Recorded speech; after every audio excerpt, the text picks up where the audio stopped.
The storm arrived without mercy on the 3rd of October, 1878, swallowing the Kansas plains in a roar of wind and black sky that turned afternoon into something closer to the end of the world.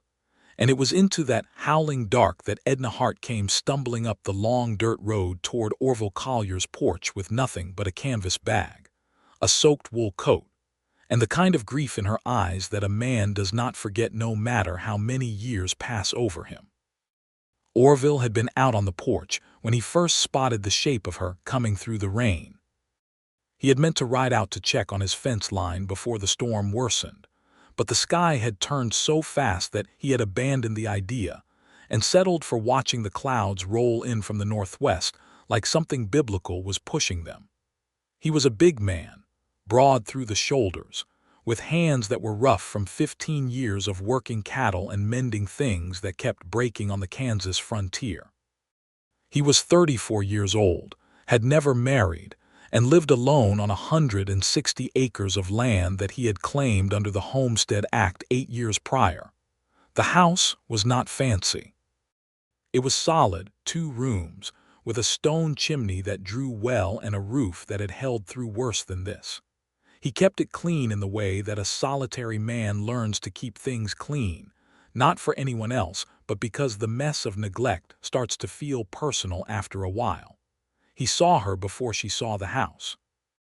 She was a quarter-mile out, moving along the road with her head down and her bag clutched against her chest, and he could see from the way she was walking that she was not moving with purpose anymore. She was moving with the last thing a person has left after purpose runs out. He stepped off the porch before he had even decided to do it, moving out into the rain with his hat pulled low, and he called out to her across the distance. She stopped. She looked up. Even from that distance and through the sheets of rain, he could see the pallor of her face. He shouted that she needed to come inside, that the storm was only going to get worse, and she stood there for a moment as though weighing the words. Then she came toward him. Her name was Edna Hart, though he did not know that yet.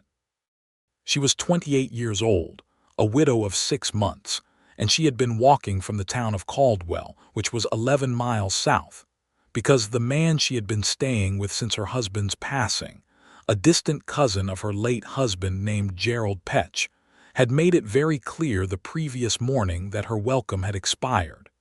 He had not been cruel about it in the obvious way. He had simply informed her, with the flat courtesy of a man who considers himself decent while doing a cold thing, that he and his wife needed the room and that she should make other arrangements. He had given her $1.50, which was the entirety of what he considered his obligation. Edna had packed her bag and started walking north because north was where she had heard there was a town called Wichita where a woman with some skill at sewing and bookkeeping might find decent work. She had no other plan beyond that, no family left, no friends in this part of Kansas. Her husband, a farmer named Thomas Hart, had died in April from a fever that had swept through Caldwell with a particular cruelty that spring. They had been married 4 years. They had no children, which was both a grief to Edna and, in her darkest moments since becoming a widow, something she had decided was perhaps a mercy given what her circumstances had become. Orville brought her up onto the porch and opened the door for her. She stepped inside and stood dripping onto the floorboards, looking around the room with the careful eyes of a woman who has learned to assess a situation quickly. The main room held a cast iron stove, a table with 2 chairs, a shelf of canned goods and a few books, a rifle hung above the door, and a rag rug on the floor that had seen better days but was clean. There was a second door that led to the sleeping room. He told her to come to the stove and warm herself, and then he went to the cedar chest near the wall and pulled out a wool blanket which he handed to her without fuss. She took it and wrapped it around her shoulders and stood there with the rain still running from her hair down the sides of her neck, and she said thank you in a voice that was steady but barely. He put a pot of water on the stove for coffee and asked her name. She told him. He told her his. She repeated it once, Orville, as though testing the weight of it, and then she said it was a good name. He was not sure if she meant it or if she was simply trying to be polite, but he thanked her. He asked where she was heading.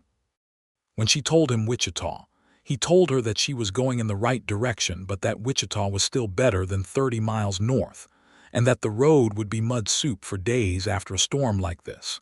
She nodded as if she had already calculated that fact and did not like the result.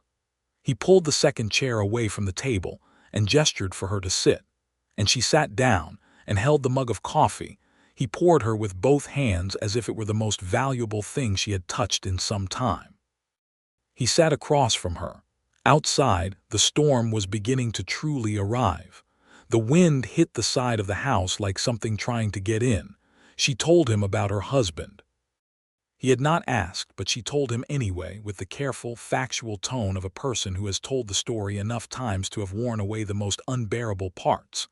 Thomas Hart had been a good man, a hard worker, not the most talkative person she had ever known, but reliable in the way that mattered on the frontier, which was that he showed up and he did not quit. The fever had taken him in less than 2 weeks. She had nursed him herself. Orville listened. He was a good listener, which was something that happens to a man when he has spent a great deal of time alone. You either go entirely inward or you become very attentive to other people when they appear, and Orville had gone the latter way. He told her she was welcome to stay until the storm passed. She looked at him with an expression that was equal parts gratitude and wariness, the expression of a woman who has learned that kindness from a stranger generally comes with a bill attached. He must have understood the look because he said it with a plain, even tone. No storm was fit for traveling, and his spare room had a bed in it, and there was nothing more to it than that. She studied him for a moment. Then she nodded. The storm that night was the worst Orville had seen in 3 years of Kansas living. The wind shook the house with a force that sounded personal. Rain hammered the roof in waves.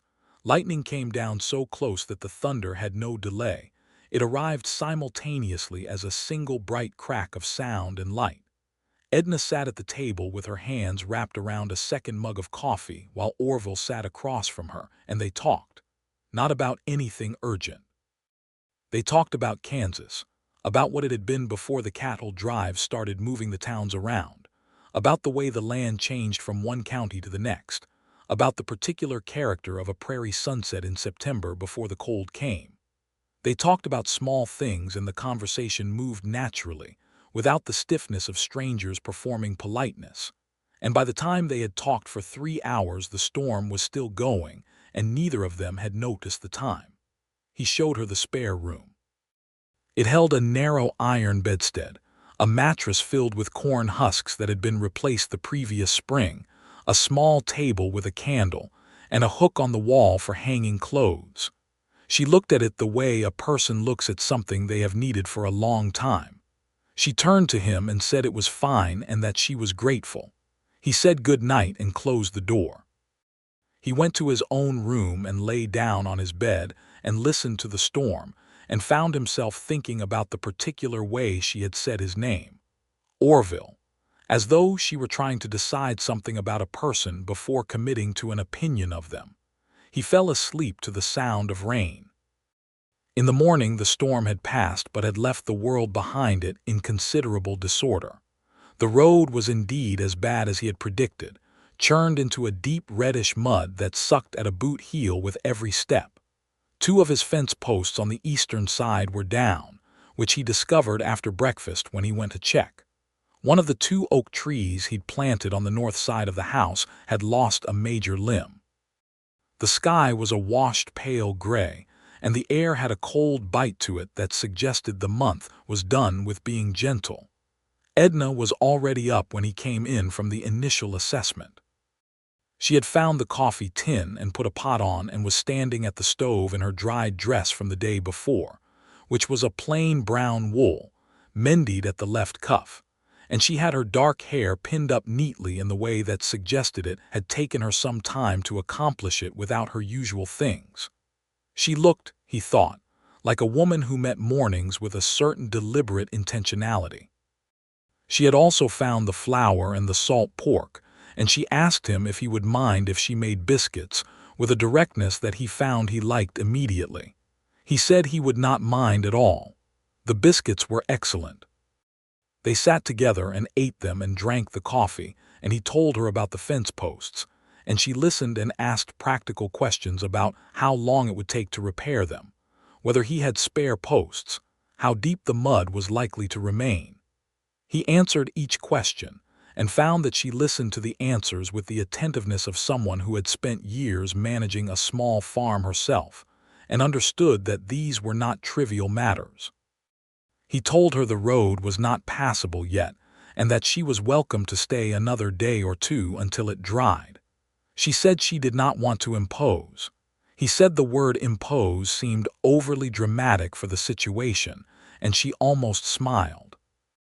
It was not quite a smile.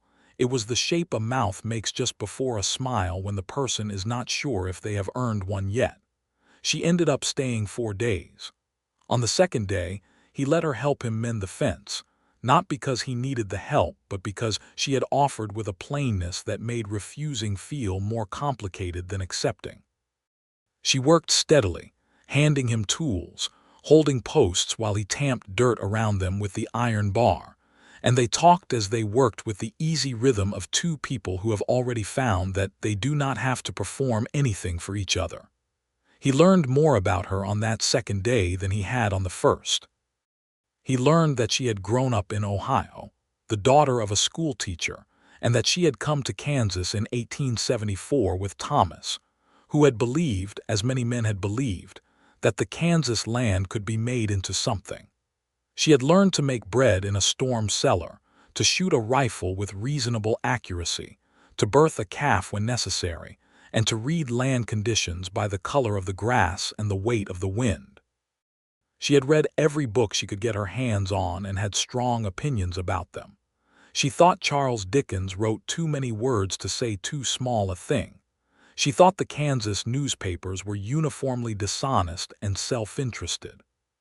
She thought that most of the men who came west to make fortunes were running from something they had already broken back east. He said that was probably true in most cases. She asked him which case he was. He was quiet for a moment, setting a fence post into the hole he had dug with the methodical patience of a man who does not hurry physical work. Then he said he was not running from anything. He had come west because the East had nothing left to offer a man without connections and without inherited money, and the West had land and the chance to make something that was genuinely yours. She looked at him with a thoughtful expression and said that was a good reason. He asked her what she planned to do in Wichita. She said she would find sewing work, or bookkeeping if any establishment would take on a woman, which she acknowledged was not a certainty.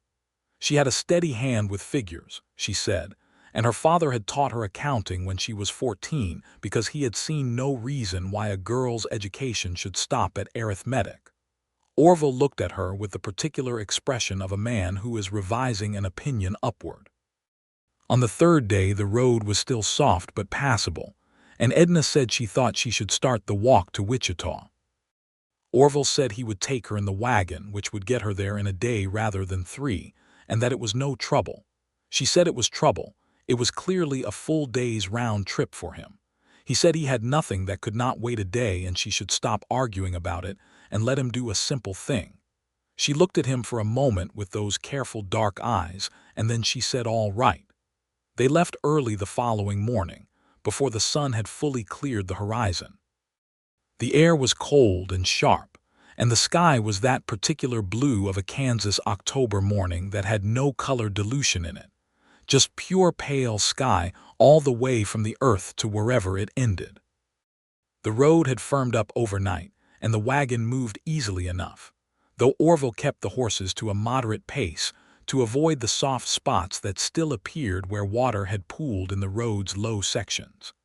They sat together on the wagon seat with their shoulders closed together in the cold, and they talked the way people talk on long wagon rides, which is to say freely, and without the social pressures of a room with walls. She told him about her childhood in Ohio, about her father's schoolroom which had smelled of chalk and pine oil, about the way the Ohio River looked in winter when it froze, and the children would dare each other out onto the ice. He told her about growing up in Missouri, about working on his uncle's farm from the time he could walk, about the particular loneliness of being a young man in the years just after the war when everything in the country felt raw and uncertain, when even the land itself seemed to be deciding what it was going to be. She asked if he had fought in the war. He said he had been 15 when it ended, which had been old enough to see what it had done to the men who came back from it. He said his older brother had come back from Shiloh with most of his left arm missing and a look in his eyes that had never fully gone away. She was quiet for a moment after that. She said she was sorry. He said it was a long time ago. She said grief did not care much about how long ago a thing was. He glanced at her when she said that, and she was looking at the road ahead with a steady expression that told him she was not just talking about his brother. They reached Wichita in the early afternoon. It was a full, noisy, alive town in 1878, with the cattle trade still moving through it, though the railroads were beginning to pull the shipping business in different directions.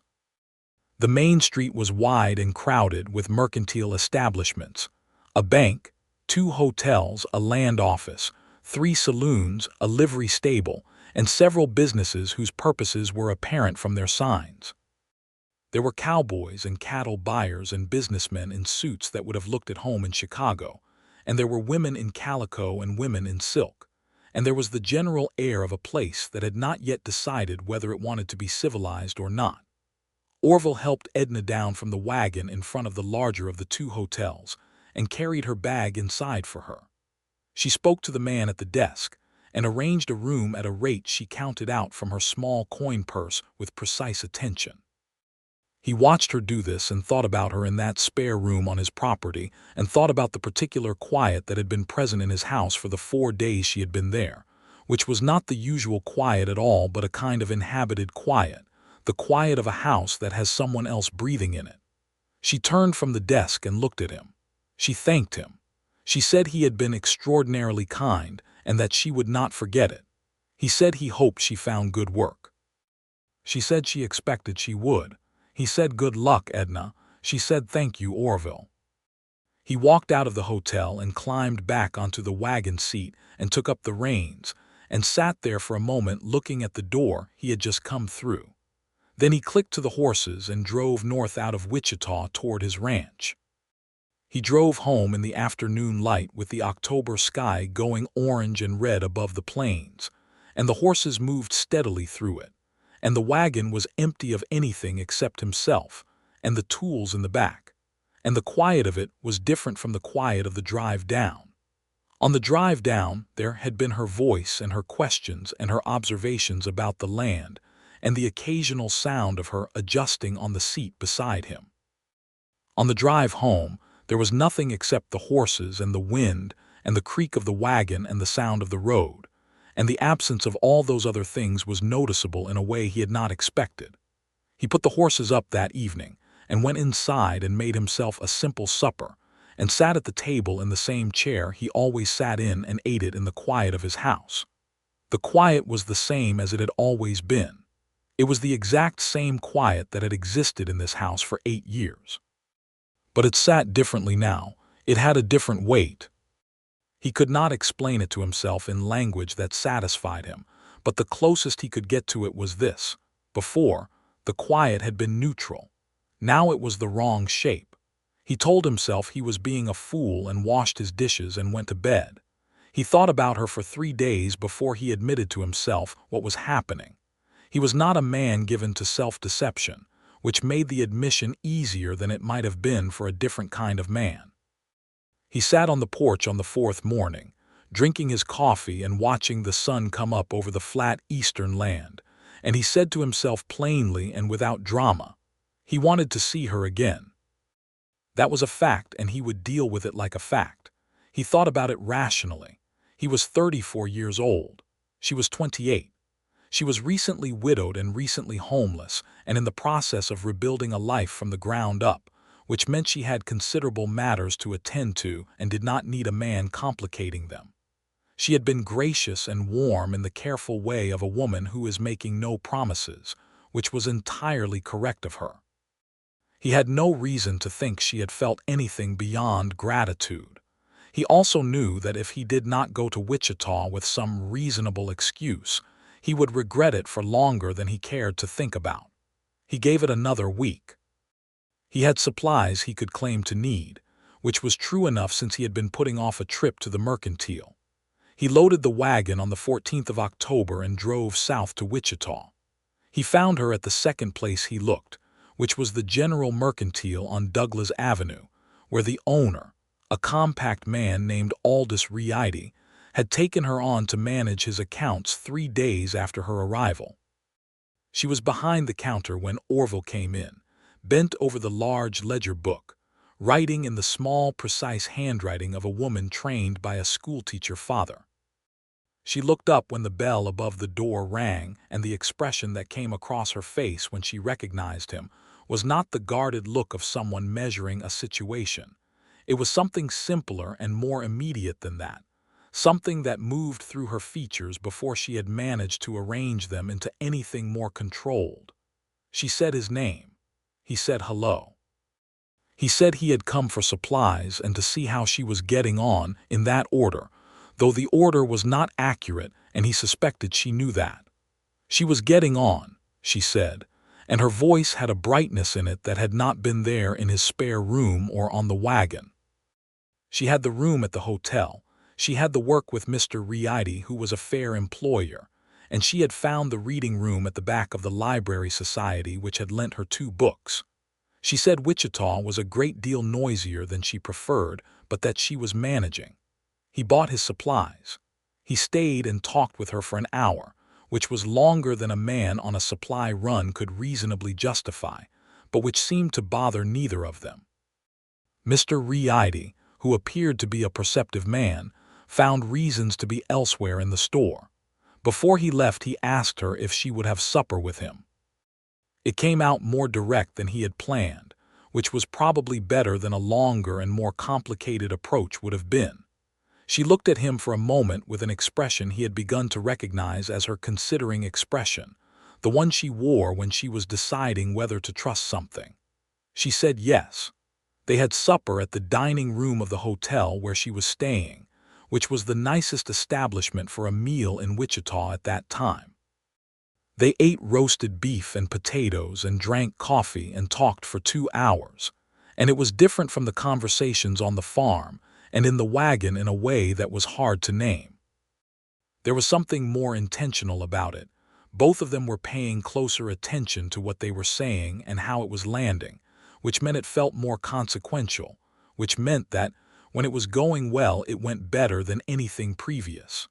She told him about her second week in Wichita, about learning the character of the town. She had formed quick and specific opinions about it. She liked the Library Society women, who were trying to bring some cultural establishment to a town that largely ran on cattle money and whiskey.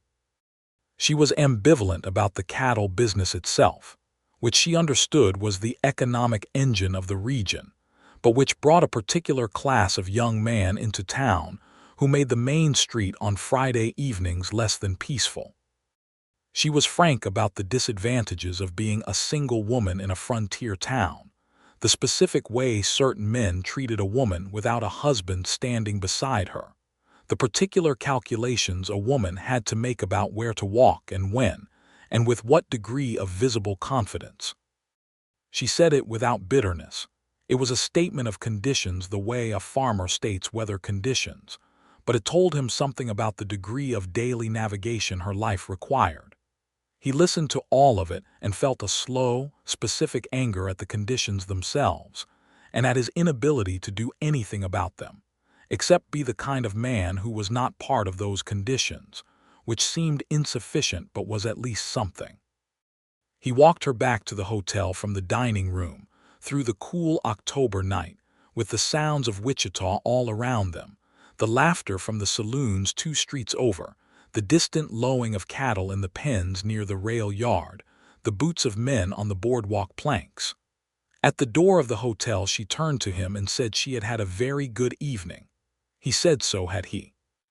She looked at him with that considering look again, and then she said she expected he would come back to Wichita for supplies again at some point. He said he expected he would. She said good, and went inside. He drove home that night in a considerably better frame of mind than he had been in for 2 weeks. He went back 2 weeks later, and then 2 weeks after that.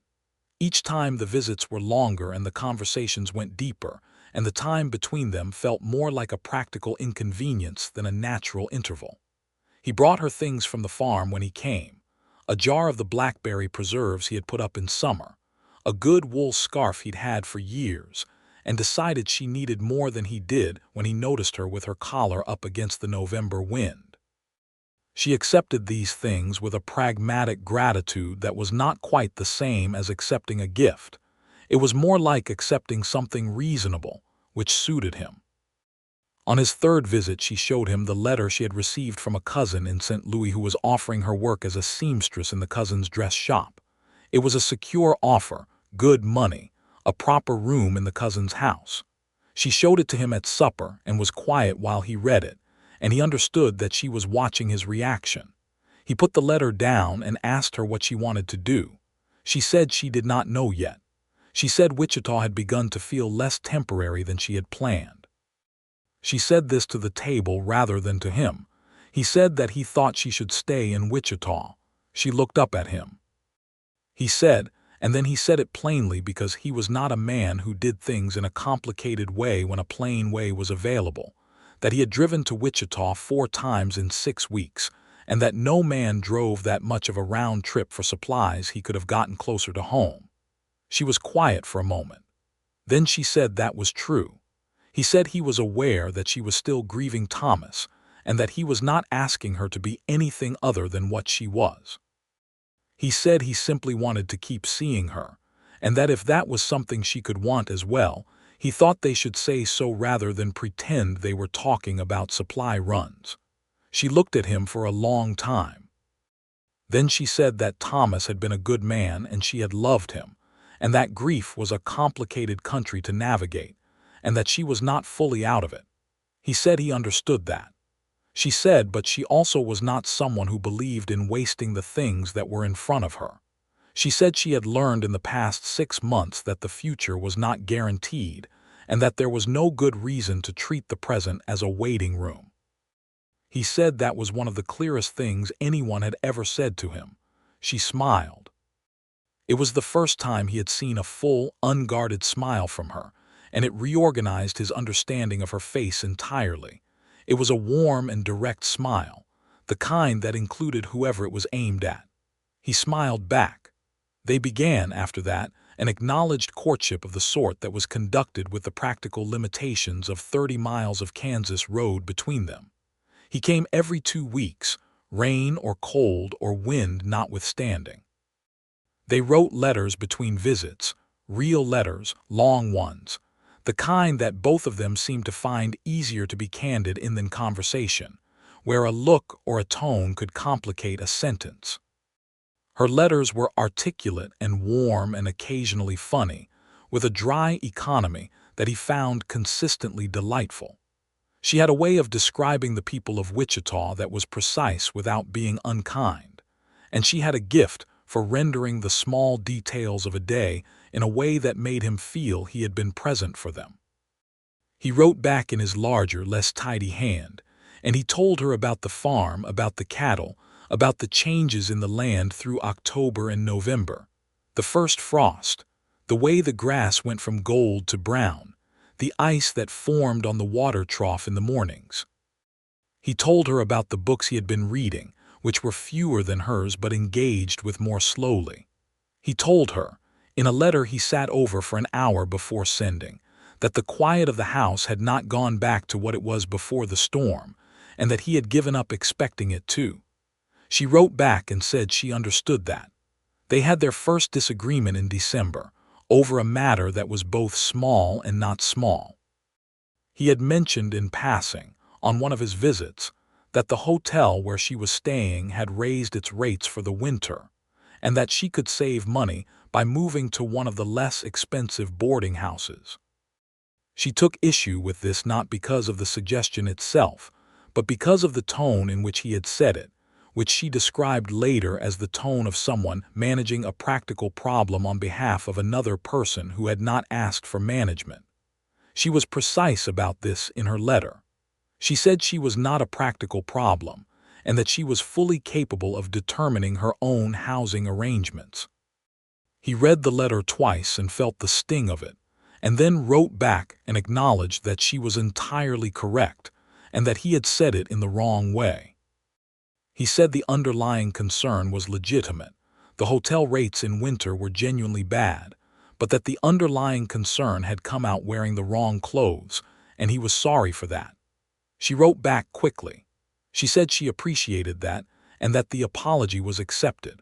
She said she moved to the boarding house run by a Mrs. Caldecott, which was cheaper and cleaner and had better breakfast, so his advice had been correct even if its delivery had been imperfect. He wrote back and said he was glad to be right even at a delay. She wrote back and said he was insufferable and she would see him Friday. Christmas that year was the first time he met people who knew her in a context outside of himself. She had become friendly with the Library Society women, particularly a woman named Ruth Malone, who was the wife of a cattle broker, and who had taken a liking to Edna with the decisive swiftness of a woman who forms friendships by clear assessment rather than gradual accumulation.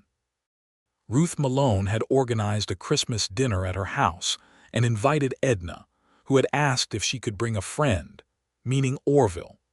The dinner was lively and warm, and Orville sat beside Edna at the long table and ate goose and sweet potatoes and listened to the conversations around him. Ruth Malone's husband Frank was a good-humored man who shook Orville's hand with the grip of a man who had opinions about grips, and then declared him satisfactory in a voice loud enough for the table to hear. Edna looked at Orville with an apologetic expression. Orville told Frank that he appreciated the assessment. Frank laughed. After dinner, Ruth cornered Orville in the hallway and told him in a low, direct voice that Edna Hart was one of the finest women she had met in all her years in Kansas, and that she had had a hard year and deserved something good. Orville said he agreed with every part of that. Ruth looked at him with the assessing look of a woman who knows how to evaluate a man quickly and does not apologize for doing it. Then she nodded and went back to the dining room. On the drive home that evening, or rather on the drive as far as the edge of town before Edna returned to the boarding house, and Orville drove back toward the ranch, they sat together on the wagon seat in the cold dark with a lap blanket over both of them, close enough that their shoulders were in full contact. She was quiet for the first part, and then she said she had had a good Christmas. He said he had too. She said she had not expected to have a good Christmas this year. He was quiet with that for a moment, and then he reached over and took her hand, which was small and cold even inside her mitten, and she turned her palm up and held his hand back, and they sat like that in the cold Kansas night with the stars very bright and very numerous above the flat dark plain, and neither of them said anything else until they reached the corner of Douglas and Chestnut where he helped her down from the wagon. She looked up at him from the boardwalk. He was still on the wagon seat, which made him roughly her height since the seat was high off the ground, and they were face to face in the lamplight from the boarding house window. He said, "Merry Christmas, Edna." She said, "Merry Christmas, Orville." Then she stood up on her toes and kissed him once briefly on the corner of his mouth, with a precision and warmth that seemed entirely deliberate, and then she stepped back and went to the door of the boarding house and went inside. He drove home in the dark and the cold with the best version of foolish that a man can feel. January was the hardest month on the Kansas plain, and it was hard in 1879 as well. The cold was deep and systematic, the kind that did not have dramatic events, but simply pressed down on everything for weeks at a time, with a gray, unvarying weight. Orville worked the farm with the reduced activity of winter, checking cattle, mending things inside the barn that he had put off through the summer, splitting wood, keeping the water from freezing. He wrote to Edna twice a week, and she wrote back with equal regularity. He managed one visit in January when a stretch of relatively mild days made the road passable, and they walked together along the river road south of town with their breath-making clouds in the cold air. She had been offered, she told him on that walk, a position at the bank. The bank president, whose wife was part of the library society, had heard that Mrs. Hart was managing Riades' accounts with exceptional accuracy, and he had come to Riades to inquire, and had subsequently offered her a bookkeeping position at a salary that was significantly better than what Riades paid. She said she was going to take it. He said that was excellent. She said it was, and then she said something that she said carefully, as if she had been deciding whether to say it for some time. She said that she had come to Wichita with almost nothing, and that what had happened in the past 3 months had been better than she had a right to expect, and that she was grateful for all of it, including him. She said she was not a woman who said things she did not mean, and so she wanted him to know that whatever this was that was happening between them, she took it seriously, and she hoped he did too. He stopped walking and turned to face her on the snowy road. He said he took it as seriously as he had taken anything in his life. She held his gaze, and then she nodded once with the decisiveness she brought to all her conclusions. He reached out and tucked a loose strand of her dark hair back under her hat, which was a small gesture but felt enormous as he was doing it, and she looked up at him with her brown eyes very direct and clear. He kissed her properly then, standing on the frozen road south of Wichita, Kansas, in January 1879, with the snow pale and white around them and the sky a pale winter gray above. She kissed him back with her mittened hands against his chest, and it was not a brief corner-of-the-mouth Christmas kiss. It was a real and serious thing, and when they broke apart and looked at each other, there was nothing uncertain about either of their expressions. February brought a letter from Edna's cousin in St. Louis, asking again about the dress shop position, and Edna wrote back declining it and said she had made other plans. She showed Orville the letter on his February visit, not the cousin's letter but her own reply, which she had written but not yet sent. He read it and looked up at her, and she said nothing, just watched him. He put the letter down and said he would like to ask her something, but that he wanted to ask it correctly and not in a hurry. She said she would wait as long as it took him to find the right words. He said he was not a man with a great deal of eloquence, and she said she knew that, and that it was one of the things she liked about him. He said that was encouraging. He sat forward in his chair at Ruth Malone's table, which was where they were having tea because Ruth had insisted on it, and because Edna's boarding house had no suitable parlor, and he said he would like her to come back to the farm, not as a temporary situation in a spare room in a storm, but permanently. He said he would like to marry her, if she would have him. She was quiet for just long enough that he felt the edges of uncertainty, and then she said yes, she would have him, and there was nothing hesitant about the way she said it. They were married in Wichita on the 14th of March, 1879, at the Methodist Church, in a simple ceremony witnessed by Ruth and Frank Malone and Mr. Aldous Riades and 3 of the Library Society women. Edna wore a blue wool dress with white at the collar and cuffs that she and Ruth had made together over the previous month. Orville wore his best suit, which he had bought second-hand in 1875, and which fit him imperfectly across the shoulders, but which was clean and pressed. The minister was a young man named Reverend Aldrich who had been in Wichita less than a year, and conducted the ceremony with genuine feeling. When he said she was his wife, standing there in that small church with the Kansas winter light coming through the plain glass windows, Orville felt something settle in him. Something he had not known was unsettled until it stopped being that way. He looked at her, this woman who had come out of a storm and into his life with a canvas bag and the grief of one life already behind her, and she looked back at him with those clear brown eyes and smiled the full, unguarded smile that he had first seen in October and had been thinking about more or less since. They drove back to the ranch on their wedding day, Edna with her trunk in the wagon bed alongside Orville's toolbox, the horses moving steady and north under a sky that had thinned its clouds enough to let some pale March sun through. She sat beside him on the wagon seat as she had sat on the October drive, close against him in the cold, and she put her arm through his and rested her head briefly on his shoulder as they cleared the edge of town and the flat land opened up ahead of them. He said, "Welcome home," and she lifted her head and looked at the road north and said, "Yes," and it sounded like the answer to a different question than the one he had asked, or perhaps the same question said in full.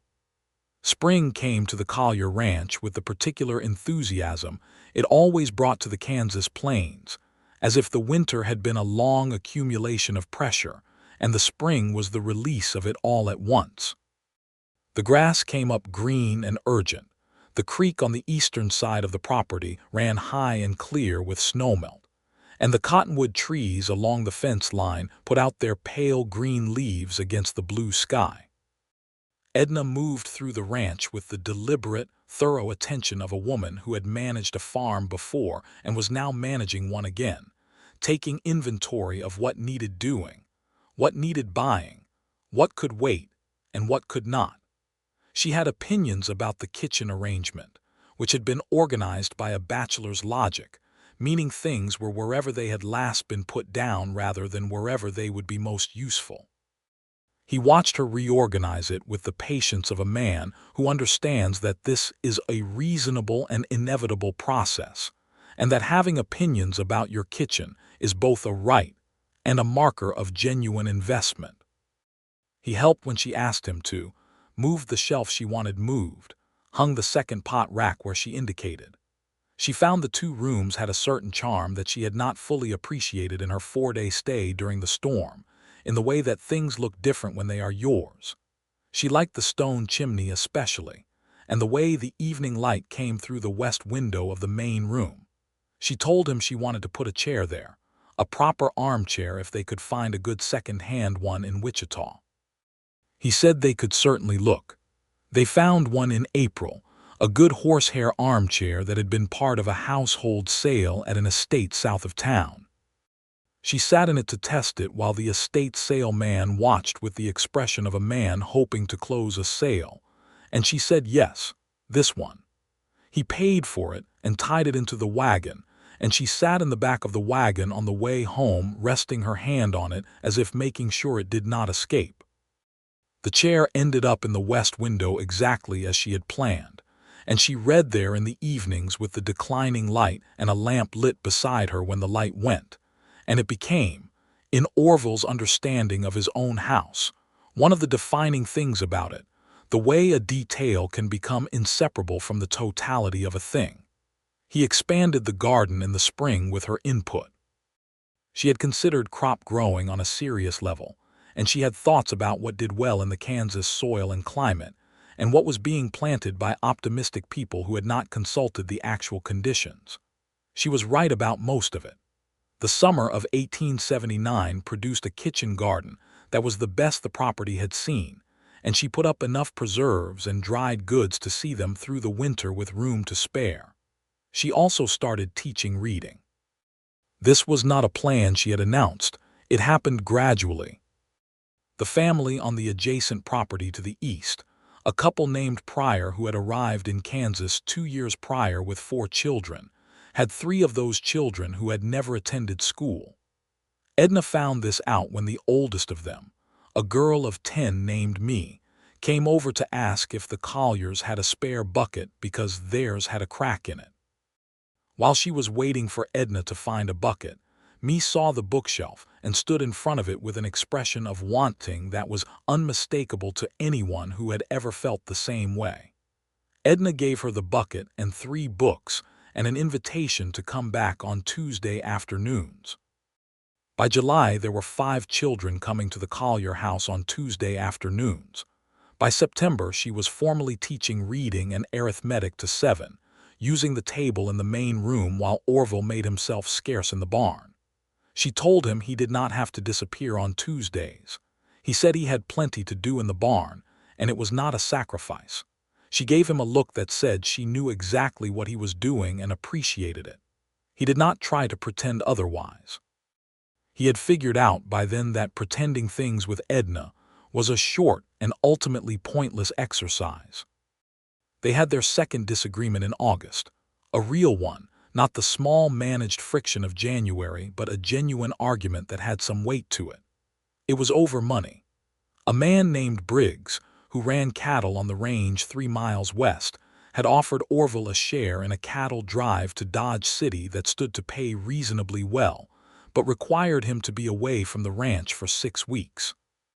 He had been considering it without mentioning it to Edna, and she discovered the consideration through a conversation she had with Briggs's wife at the General Mercantile in Caldwell on a supply trip. She came home and told him what Mrs. Briggs had said and asked if it was true. He said it was. She looked at him with a steady and not entirely warm expression and said that a decision about 6 weeks' absence from the farm was something she believed she had a right to be part of making. He acknowledged that and said he had been deciding whether it was even a real possibility before bringing it up. She said that was reasonable, but that she would have preferred to do the deciding together. He said she was right and that he should have brought it up earlier and that he was sorry. She looked at him for a long moment and then asked him what he thought about the actual prospect of the cattle drive. He laid out the financial case, the potential income versus the costs and the risks, the condition of the cattle herd, what it would mean for the farm if he went. She listened with her accountant's attention, asking specific questions, and by the end of the conversation they had decided together that the money was good but not good enough to justify 6 weeks away from a farm that needed consistent attention in September. And that next year, with better planning and a different arrangement with the Pryors to watch the property, it might be worth considering. He went over to Briggs and declined the offer. When he came home and told her, she was putting up tomatoes in the kitchen and she nodded without stopping work and said she thought that was the right decision and that there would be other opportunities. He stood in the kitchen doorway watching her work and felt that settling thing again, the one that had happened in the church, and thought that this was what a marriage was supposed to feel like, not the absence of difficulty but the navigation of it together, with two minds that worked well in combination. In late September of 1879, a year after the storm that had brought her to his porch, Edna told him she was expecting a child. She told him on the porch in the evening, sitting in the same kind of warm October dark that the first storm had come from a year before, though this evening was clear and the stars were beginning to show. She told him with the careful, direct manner she had with significant announcements, looking at him fully, and then she waited. He looked at her for a moment, and then he stood up from his chair and walked to the porch rail and stood there with his hands on it, looking out at the dark land, and she let him have that moment without rushing it.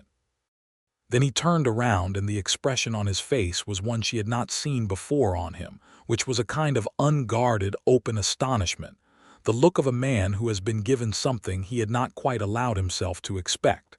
He said, "Are you well?" She said she was well. He crossed the porch and put his hands on her face gently and looked at her, and she looked back at him. He said he was glad. She said she was too. He sat back down and took her hand, and they sat on the porch in the October dark looking at the stars, while the land all around them was quiet and wide. The pregnancy progressed through the winter of 1879 and into the spring of 1880 with the steadiness that was Edna's characteristic approach to all things. She did not slow down as much as he would have liked, which they discussed, and then arrived at a compromise in which she agreed to let him take over certain of the heavier physical tasks, and he agreed to stop hovering in the manner she described as a rooster watching a hen sit on a fence. She said it with the dry amusement she brought to his more anxious moments. He said he was not hovering, he was being attentive. She said the line was narrow. They arranged for a woman in Caldwell, a Mrs. Thorne who had midwifed for half the county, to attend when the time came. They wrote to Ruth Malone in Wichita, and she wrote back immediately saying she would come down when the time was near.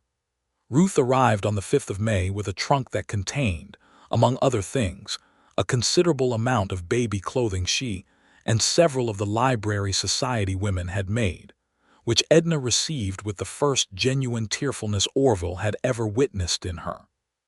She held the small garments in her hands and looked at them, and her face did something complicated and quiet, and Ruth put her arm around her and said not a word, which was the exactly correct thing to do.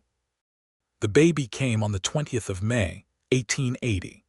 It was a boy, born in the early morning hours while the prairie outside was still dark, delivered by Mrs. Thorne with Ruth Malone present, and Orville outside the closed door of the bedroom doing precisely nothing useful with his hands for the longest 4 hours of his life. When Mrs. Thorne opened the door and told him he could come in, he crossed the room in 2 strides and looked at Edna, who was pale and tired, and had her dark hair loose around her shoulders, holding a small bundled thing against her chest with the particular careful firmness of someone holding something irreplaceable. She looked up at him with an expression that he thought contained more pure exhausted happiness than he had ever seen contained in a human face. She said, "Come and see your son." He sat on the edge of the bed, and she tilted the bundle toward him, and he looked at the face of his son, which was red and scrunched and entirely unimpressive by any objective standard, and felt something crack open in his chest that he did not have words for and did not try to find words for.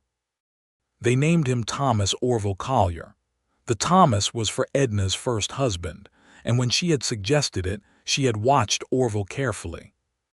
He had looked at her and said that was a good name, that Thomas Hart sounded like a man worth remembering, and she had held his hand tightly for a moment and not said anything, which told him everything about whether he had given the right answer.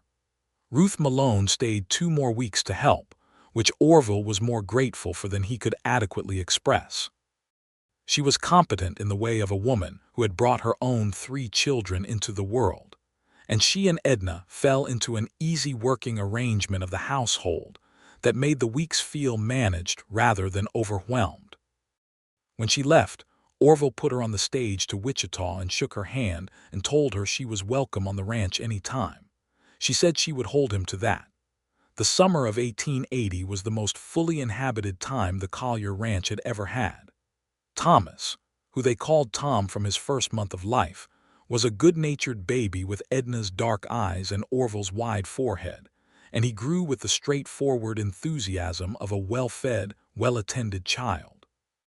Edna nursed him and held him and talked to him in the full, complete sentences she had always used with everyone, on the apparent theory that a person's understanding arrives before their ability to demonstrate it, and that you should speak accordingly. Orville was present for all of it in the way that a certain kind of father is present, not at a distance but in the room, and doing the concrete things that needed doing, holding the baby while Edna ate both hands free for the first time in hours, sitting up in the night when Tom woke and bringing him to Edna, and then sitting on the edge of the bed while she fed him rather than going back to sleep, simply because the middle of the night feeding was a particular kind of time that he did not want to sleep through. She noticed this. She told him one evening when Tom was asleep and the house was quiet and they were sitting together by the stove in the October cool of Tom's first autumn, that she had not expected him to be so present. She said it without implication, as a simple observation. He asked what she had expected. She thought about it and said she had expected the good version of what most men did, which was to be kind and supportive and present in the general sense, while leaving the actual management of an infant primarily to the woman. She said she had been pleasantly wrong about that. He said he did not understand the appeal of being elsewhere. He said Tom was one of the most interesting things he had ever encountered, which was honest if perhaps not how a man was expected to describe his own child. She smiled the full, unguarded smile. She said Thomas Hart had been a good man. She said it simply and without complexity, and that she had loved him, and that Orville was a different kind of man, not better or worse but different, and that different had turned out to be exactly what she needed, though she had not known that ahead of time. He looked at her by the stove light and thought that she had just given him something considerable, said in the most matter-of-fact tone imaginable, which was entirely characteristic of her. He reached across and tucked a strand of her hair back behind her ear, a gesture he had made the first time on the snowy road in January of 1879, and that had become, over the year and a half since, the gesture that meant a particular thing between them, not just affection but a specific attention. I see you, specifically in this moment. She leaned her head slightly into his hand. Tom made a small noise in the cradle and they both looked at him, and he subsided back to sleep. And they sat in the quiet of the house that was not the wrong-shape quiet anymore, but was the inhabited quiet, the warm and peopled quiet of a house that had its proper occupants at last. The years that followed were full in the way that frontier years were full, which meant hard in places and beautiful in others, and the mixture of those things was not a balance but an alternation, hard then beautiful, then hard again, then the kind of beautiful that is made more visible by the hard that preceded it. The winter of 1880 to 1881 was cold and long, and one of the cattle had to be put down with a broken leg that Orville made the decision about with the swift pragmatism that the frontier demanded. The spring of 1881 brought flooding on the eastern creek that took out 3 sections of fence and a corner of the garden bed. The summer of 1881 was dry, and there was genuine worry through July about the water table. Orville and the Pryor family and 2 other neighbors spent considerable time that summer managing water resources collectively in the way that people learn to do when conditions are bad enough that individual self-interest becomes less effective than cooperation. Through all of it, Edna managed her household and her Tuesday school, which had grown to 9 children by 1881, and her books, which she never stopped reading, and her letters, which she never stopped writing, and her marriage, which she tended with the same competent, attentive care she brought to everything. She tended it, he understood, not from obligation but from the specific kind of chosen investment that a person makes when they know what the alternative looks like, and have decided that this is where they want to be. She had lost one life to forces beyond her control. She had made this one by choice, and she was not careless with things she had made by choice. Orville had his own version of the same understanding. He had been alone for long enough to know the texture of it, the adequate quiet of a man who had made his peace with solitude. And then the storm had come, and with it the end of that peace, and the beginning of something that was less quiet and more true. He had not known he was waiting for anything. And then there she was on the road in the rain, and he had known, not immediately and not all at once but in the accumulating way that truths arrive, that the quiet had been a placeholder. He told her this on their 2nd wedding anniversary, sitting on the porch in the March cold with a blanket around both of them, Tom asleep inside. He did not tell it well. He said he was not eloquent, and he had been correct about that, but he told it straight, and she listened to all of it, and when he was done she said, "I know." She said she had known for some time that this was what had happened to him, because she recognized it from having happened to her as well, the discovery of the thing you did not know you needed until it arrived, and the life before it became, not nothing, but the story of how you got here. He said that was exactly it. She said she knew. In the autumn of 1882, Edna became pregnant again. She told him in the same way she had told him the first time, on the porch in the evening, and he had the same response, which was to stand at the porch rail for a moment looking out at the dark land, and she let him have it, and when he turned back to her, his face had the same open, astonished look. He said again. She said again. He said that was fine. He said it was more than fine. This pregnancy was different from the first in the way that second pregnancies sometimes are, harder in the first months, then more comfortable, then harder again at the end, and Mrs. Thorne came again in the early spring of 1883 on the 22nd of March and delivered them a daughter. She was a small, fierce baby who cried with a conviction that suggested she had strong opinions about the world into which she had been introduced.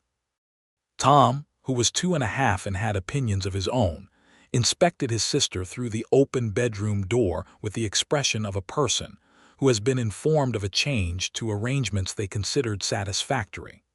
They named her Clara Ruth Collier, the Ruth for Ruth Malone, who was not present this time due to illness in her own household, but who received the news by letter and wrote back 6 pages of pure delighted prose. Tom accepted Clara with the philosophical adaptability of a child who has enough of the outdoors and enough of his father's patient attention to feel secure enough to accommodate a new variable. By Clara's first summer, he was deeply invested in her, showing her things from the floor of the porch with a serious instructional manner that Edna observed from the doorway with the expression she had when she was trying not to laugh. The Collier Ranch in the mid-1880s was a functioning, growing operation. Orville had added to the herd, had mended and extended the fencing, had built a proper lean-to barn on the north side that gave the horses and cattle better winter shelter than the original structure allowed. He had also, in the spring of 1883, added 2 rooms to the house. The addition was not elaborate, but it was solid, built over 6 weeks with help from the Pryor boys, who were old enough now to do real work and did it well. One of the new rooms became a proper bedroom for Tom and Clara. The other became, with Edna's direction, a proper schoolroom, because 9 children coming to a farm kitchen twice a week had become a logistical challenge that deserved a dedicated solution. The schoolroom was Edna's domain in a way that the kitchen had only partially become over time, meaning it was hers absolutely, organized according to her own system, with the blackboard that Orville ordered from the Wichita Mercantile, and the 3 rows of benches he built himself to her specifications. She had, by 1884, an enrollment of 14 children from 4 surrounding farm families, and had applied to the Sumner County School Board for formal recognition, which was eventually granted after a process that required her to demonstrate her qualifications to a board of 5 men who had initially expressed reservations about a woman conducting a formal school. She had demonstrated her qualifications without visible emotion, in the same factual, precise manner she brought to everything, and the board had granted recognition with the air of a group of men who have been comprehensively managed while believing themselves to be managing the situation. Orville, who had heard her account of the meeting at supper that evening, had found it difficult to keep a straight face. She had looked at him across the table and said she was glad he found it amusing. He said he found her formidable, which was not the same thing. She said she would accept that. Tom started school the following year, first in his mother's classroom and then, when he was 7, at the county school in Caldwell, which Orville drove him to 3 days a week in the wagon until the Pryor family arranged a shared ride. Tom was a serious student with his mother's capacity for figures and his father's patience, and he was easy to like in the way of children who are genuinely interested in things. Clara was different from Tom in the way that children in the same family can be different in ways that have nothing to do with upbringing, and everything to do with the particular person they arrived as. She was bold and loud and fearless in the physical world, climbing things that should not be climbed, following her father into the barn, and the field with a determined doggedness that eventually wore him down from discouraging her into including her. By the time she was 4, she could name every animal on the property and had specific relationships with each of them, including the bad-tempered horse that no one else got within 6 feet of without incident, and that took apples from Clara's hand with something that could only be described as docility. Edna watched Clara with a complicated mix of recognition and uncertainty, recognizing in her daughter the impulses that she herself had spent a childhood being told to moderate and feeling the conflict between the parental instinct to protect and the intellectual certainty that the things being protected against were mostly the world's limitations rather than anything genuinely dangerous. She talked to Orville about this on various occasions, with the directness she brought to all important conversations, and he listened and said he thought Clara seemed to be managing herself reasonably well, and that the horse had not injured her yet, which was a data point. She said he was not taking it seriously. He said he was taking it very seriously, which was why he had built the fence section between the pasture and the yard higher so she could not climb over it as easily, and had made sure the sharpest of the farm tools were on hooks above her reach, and had taught her to approach the cattle from the angle that reduced the risk of being stepped on. He said he was managing the actual risks while trying not to manage the character out of her. Edna looked at him for a long moment and then said that was one of the most sensible things she had ever heard him say. He said he had his moments. The years went by with the quality that good years have, which is that they are full enough to feel substantial in the living but compact in the looking back, so that a year of particular happiness can seem like a paragraph when you summarize it later even though it contained multitudes. The Collier Ranch became a real establishment over the latter half of the 1880s, known in the county as a well-run property, and the Collier School, as the neighbors called Edna's classroom, became a fixed institution of the community. Orville built a second barn in 1886 and hired on a permanent hand named Dewey Falk, a quiet young man from Missouri who was a good worker, and who ate his meals at the Collier table with the slightly stunned expression of a man who has not previously been part of a household with 2 children and a woman with opinions about everything.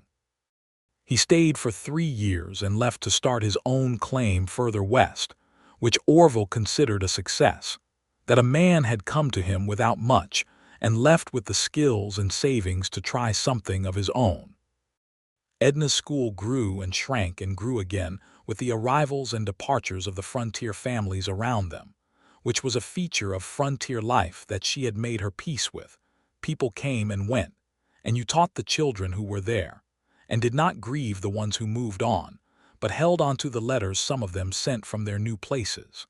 Several of her former students wrote to her for years afterward, which she considered one of the finest things about the work. In 1887, Ruth Malone and her husband Frank came to stay for 2 weeks in the summer, their first visit to the ranch since Tom's birth 7 years earlier. Ruth arrived and looked at what had been built in the years since her last visit, the expanded house, the new barn, the schoolroom, the flourishing garden, the whole established reality of the Collier place, and she walked through it with an expression of satisfaction that was not quite surprised but was deeply pleased. She took Edna's arm while Orville was showing Frank the barn and walked her along the creek path and said she was glad. Edna asked what for. Ruth said for everything. For the October storm in 1878. For the man who came out into the rain to help a woman on the road. She said she had never told Edna, but when she had first assessed Orville Collier at that Christmas dinner in 1878, the specific quality she had seen in him that had made her tell him Edna deserved something good was this: he had been listening, not with the polite performance of a man tolerating a social obligation, but with the real attention of a person who considered another person's words worth hearing. She said that was rare enough that she had noticed it immediately. Edna said she knew. She said she had noticed it too. Ruth said she thought so. They walked along the creek in the summer afternoon, with the cottonwoods making a light sound in the breeze and the water moving clear and low over the stones. And it was one of those moments in life that do not announce themselves as significant while they are happening, but which stay with you clearly for a long time afterward. Tom was 7 that summer and Clara was 4, and the 2 Malone children, who were 8 and 6, made the ranch loud in a way it had not been before, and Orville stood in the yard watching all 4 of them run circuits around the barn in some game whose rules were not apparent to an adult observer, and he felt the particular happiness of a man who is standing inside the middle of everything he wanted without having had to strategize to get it, who had gotten it by walking out into a storm and doing the simplest possible thing.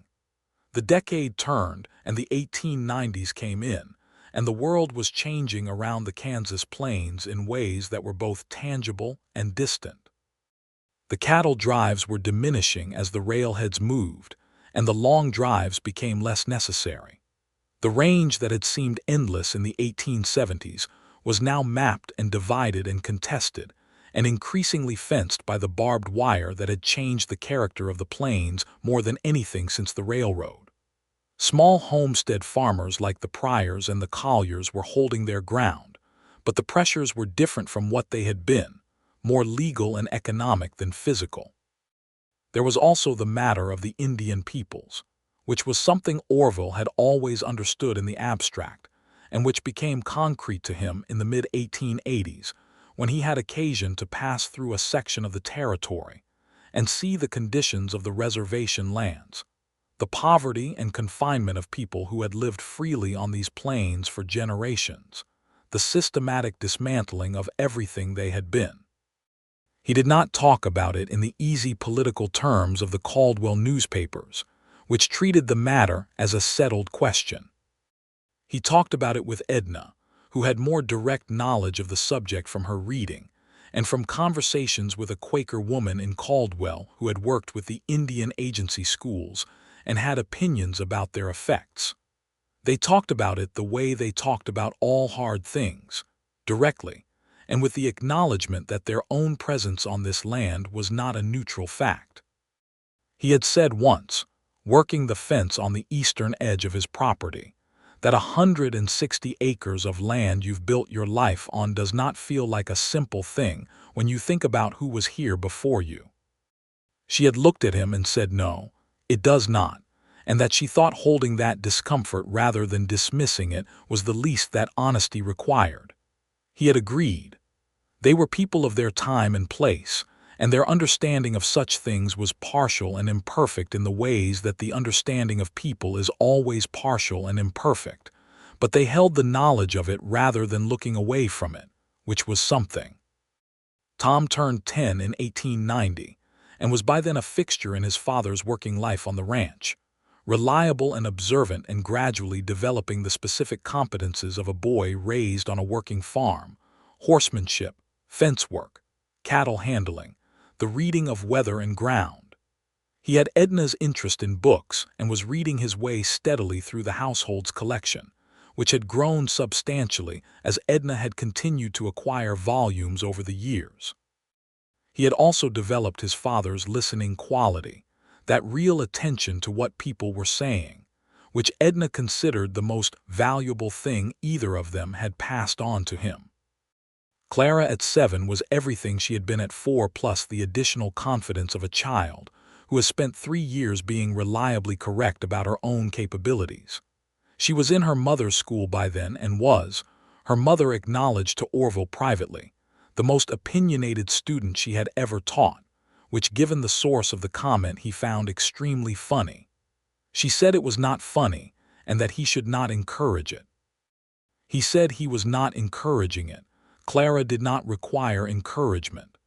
Edna said that was precisely the problem and the greatest joy simultaneously, which was the most accurate thing she had ever said about their daughter.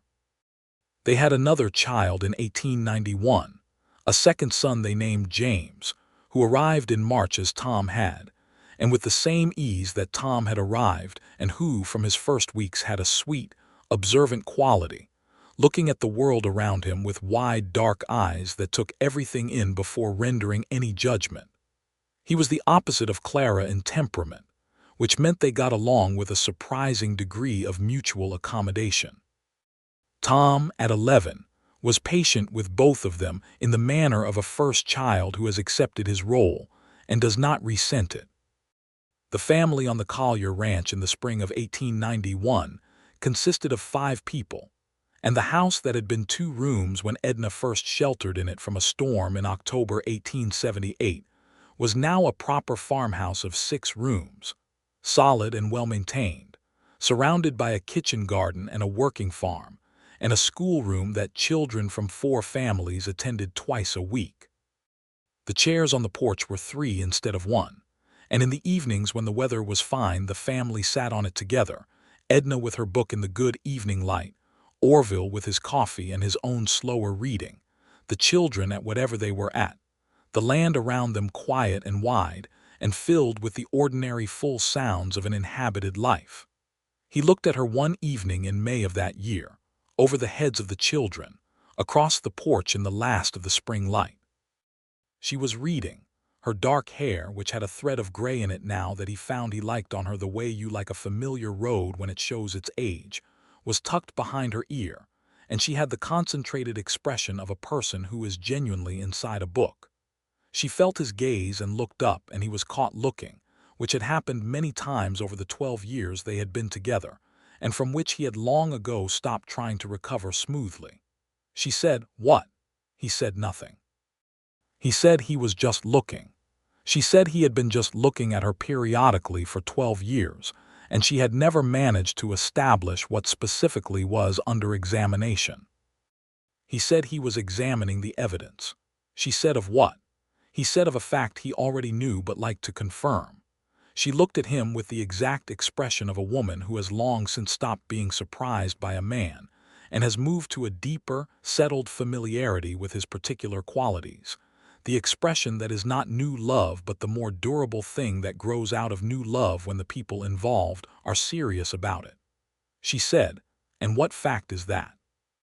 He said that he was the luckiest man in Sumner County, which he had told her before and said again without embarrassment because it was true, and because she deserved to hear it said outright rather than inferred from his behavior, though he believed his behavior had been saying it for 12 years.